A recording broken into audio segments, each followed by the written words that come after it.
اچھا بھائی، خوشبو اور جنات میں کیا تعلق ہے؟ یہ مشہور ہے کہ چھوٹے بچوں کو خوشبو لگانے سے جنات کا اثر ہوتا ہے، اس کی کیا حقیقت ہے؟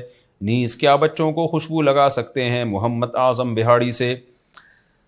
میرے علم میں ایسی کوئی بات نہیں ہے کہ خوشبو کی وجہ سے جنات آتے ہیں، اور بچوں کو خوشبو لگانا فی نفسی ہی تو جائز ہے، لیکن کہیں فتنے کا اندیشہ ہو۔ آج کل آپ کو پتہ ہے ہومو سیکشولیٹی کا بڑا رواج پڑ رہا ہے، تو اگر کوئی بچہ بہت خوبصورت ہے، احتیاط کی وجہ سے خوشبو نہ لگائی جائے تاکہ یہ گندے مزاج کے گندے پلید جو لوگ ہوتے ہیں وہ مائل نہ ان کی طرف، تو احتیاط کا تقاضا یہ ہے کہ چھوٹے بچے کو نہ لگائیں، لیکن جنات کا اس سے کوئی تعلق نہیں ہے۔ جہاں تک ہمارے پاس جنات کی رپورٹیں ہیں، وہ رپورٹ تو یہی ہے کہ جنات بدبو اور ان چیزوں سے متاثر ہوتے ہیں، ان کی طرف مائل ہوتے ہیں، فرشتے خوشبو سے متاثر ہوتے ہیں، تو جنات کو بھگانے کے لیے تو خوشبو لگانی چاہیے تاکہ فرشتے آئیں۔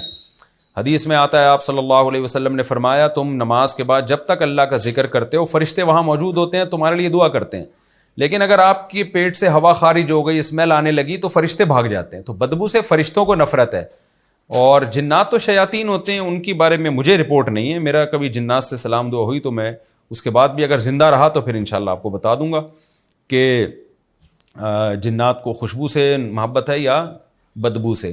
رپورٹ یہی ہے کہ بدبو جو ہے نا اس کی طرف جنات مائل ہوتے ہیں۔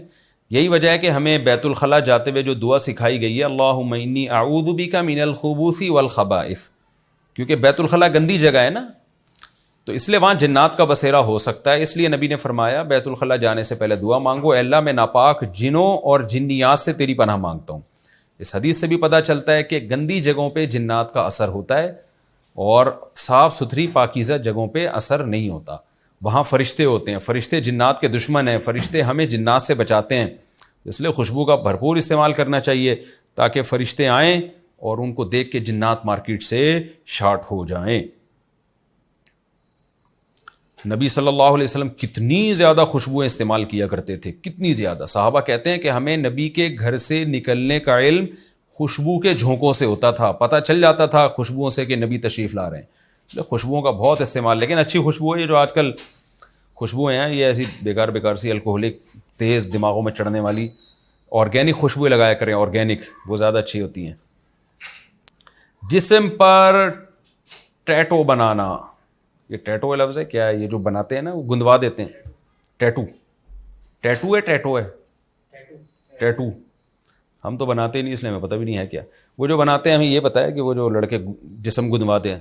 کچھ لوگ جسم کی کھال میں نام وغیرہ جیسے جسے ٹیٹو بھی بولتے ہیں، ٹیٹو بولتے ہیں، لکھتے ہیں، اس پر وضو اور غسل کا کیا حکم ہے؟ نوید صاحب سعودی عرب سے۔ حرام ہے، نبی صلی اللہ علیہ وسلم نے لعنت فرمائی ہے جسم گندوانے والوں پر، یہ عرب میں بھی رواج تھا، جسم کھدوا کے نا اس میں بھر دیتے تھے، تو حرام ہے، کبیرہ گناہ ہے، لعنتی عمل ہے، تو اس میں وضو بھی نہیں ہوتا، لیکن آسانی سے ہٹانا ممکن ہو تو، اگر ہٹانا ممکن ہی نہیں ہے تو پھر وضو ہو جائے گا۔